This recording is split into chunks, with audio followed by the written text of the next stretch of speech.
ആ ലൈറ്റ് ഇടുന്ന ചേട്ടന്റെ പ്രത്യേക ശ്രദ്ധയ്ക്ക് ഞാൻ വന്നപ്പോ പറഞ്ഞു ഈ 2 ലൈറ്റ് ഇത്തിരി കൂടി നല്ല പ്രകാശം വേണം. ഹലോ, ചേട്ടനാണ് വരുന്നത് ഞാൻ പ്രത്യേകം ഞാൻ പറഞ്ഞിരുന്നു. ഇവിടെ ഹലോജൻ ബൾബ് പറഞ്ഞു. ഞാനൊരു കാര്യം സംസാരിച്ചോണ്ടിരിക്കുന്നതിന്റെ ഇടയിൽ കയറി ഒന്ന് ലൈറ്റിന് വെട്ടം പോരാ, മനസ്സിലായില്ല. അല്ല, ഞാൻ ഈ വെളിച്ചം വേണമെന്ന് പറഞ്ഞു. മനോജേട്ടനാണല്ലോ സ്റ്റേജിൽ വരുന്നത്. ഇപ്പൊ എന്താ പ്രശ്നം? എന്താ അപ്പൊ ആൾക്കാർക്ക് ഇരിക്കുന്ന കാണണ്ട. മനസ്സിലായി. ചേട്ടൻ എങ്ങോട്ടാ വണ്ടി വളച്ചുകൊണ്ട് വന്നതെന്ന് എനിക്ക് മനസ്സിലായി. ഈ കറുപ്പിനെ ഉദ്ദേശിച്ചാണോ ഈ പറയണത്? അതെ. കറുപ്പിനെ അങ്ങനെ ചെറുതായിട്ട് കാണേണ്ട കാര്യമില്ല. അതെന്താ? കറുപ്പിന് ഒരുപാട് ഗുണമുണ്ട്, അതൊന്നും ആദ്യം മനസ്സിലാക്കിയാൽ കൊള്ളാം. അല്ല, എന്താ ഗുണം എന്ന് ആദ്യം പറയണം. ഒന്നാമത്തെ ഗുണം, കറുപ്പിന് 7 അഴകാണ്. അല്ലേ? ശരിയാണ്. ബാക്കി 99% വെളുപ്പിനാണ്.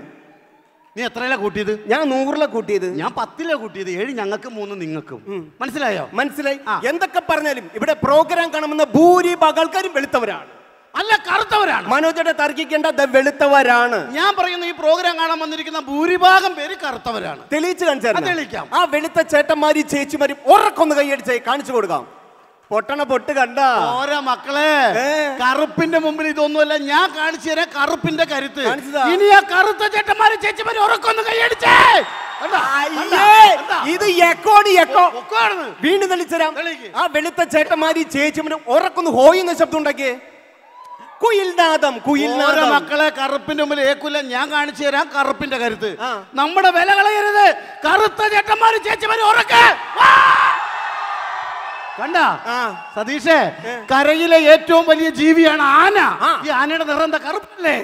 ആന കറുത്തോട്ടെ. ആനയുടെ ശരീരത്തിൽ ഏറ്റവും പ്രധാനപ്പെട്ട ഒരു വസ്തു എന്ന് പറയുന്നത് ആന കൊമ്പാണ്. അതിന് നിറം എന്താ? വെളുപ്പല്ലേ? സമ്മതിച്ചു. മനുഷ്യ ശരീരത്തിൽ ഏറ്റവും പ്രധാനപ്പെട്ട ഒരു അവയവമാണ് കണ്ണ്. ഈ കണ്ണിന്റെ കൃഷ്ണമണിയുടെ നിറം എന്താ? കറുപ്പല്ലേ? കൃഷ്ണമണി കറുത്തോട്ടെ. ഈ കൃഷ്ണമണി ഇരിക്കുന്ന പ്രതലത്തരം നിറം വെളുപ്പല്ല മനോജേട്ടാ. സമ്മതിച്ചു. പുരുഷ ലക്ഷണം കണ്ടോ? ആ ചേട്ടന്റെ മീശ കണ്ടോ? കറുപ്പല്ലേ? മീശ കറുത്തോട്ടെ. മീശിന് തൊട്ട് താഴാണ് ആ പല്ലിരിക്കണത്. അതിന് നിറം വെളുപ്പല്ലേ? പിന്നെ ഈ കറുത്ത മീശ വെച്ച ആൾക്കാർ കാര്യം പറയണ്ട. ഇവിടെ വെളുത്ത മീശ വെച്ച ചേട്ടന്മാര് ഇതിന്റെ ഇടയിലുണ്ട്.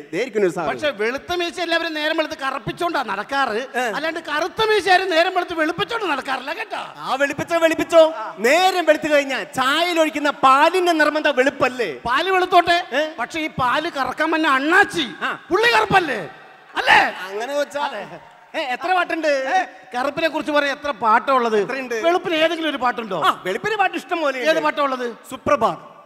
വെളുപ്പിനെ പാടുന്ന പാട്ടല്ലേ സുപ്രഭാതം. അങ്ങനെ ഇനി ഒന്നും പറയണ്ട.